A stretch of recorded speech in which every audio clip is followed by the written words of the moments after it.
The return of baseball to Raimondi is really a rebirth for a park that has a lot of history. Devin Fehely is here, so the Ballers are following in the footsteps, Devin, of some legendary players, right? Oh, yeah. Some big league stars, Hall of Famer, World Series champ. They all played on that field when they were growing up as kids. And it's really against that backdrop that the Ballers now take center stage.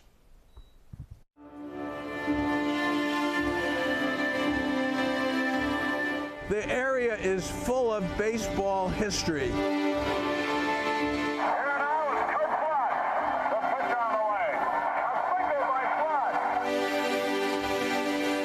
Curt Flood was a fabulous baseball player. Frank Robinson. On the batter is Frank Robinson. My favorite player of all time. Pitch to Robinson. Swung on as a wide right to left field. It is in there for the base hit up against the face of the wall. Is in the Hall of Fame. Robinson twisted a liner to left field, which skipped up against the face of that wall.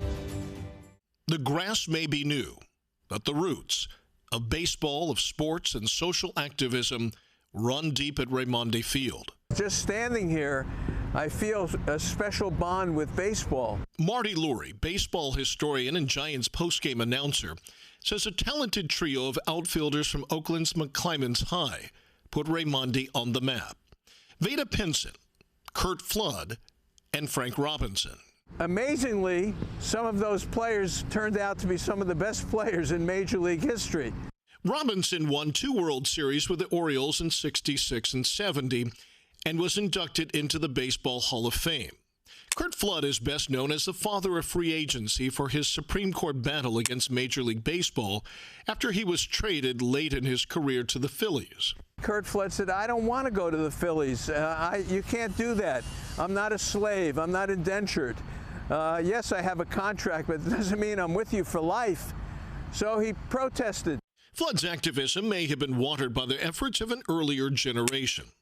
During the Second World War, Raimondi Field was also home to the A-26 Boilermakers, a group of African-American ball players who worked in the nearby naval shipyards.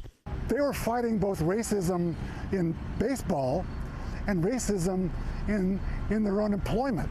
Lincoln Cushing is a retired historian and archivist.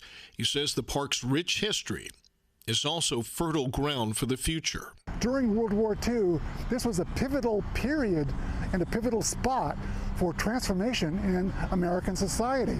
So it's wonderful to see this revitalization. Rebuild it and they will come.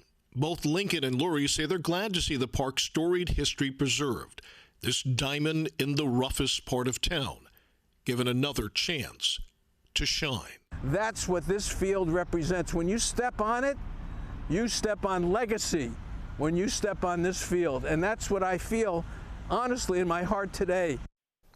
So the Ballers play for the love of the game and the hope and the dream that maybe someday they can make it to the big leagues, but they have to take some inspiration from the world-class athletes and ball players who have played on that field in the past. Yeah, that has to keep the dream alive to a degree, I would imagine. Absolutely. All right, Devin, thank you so much.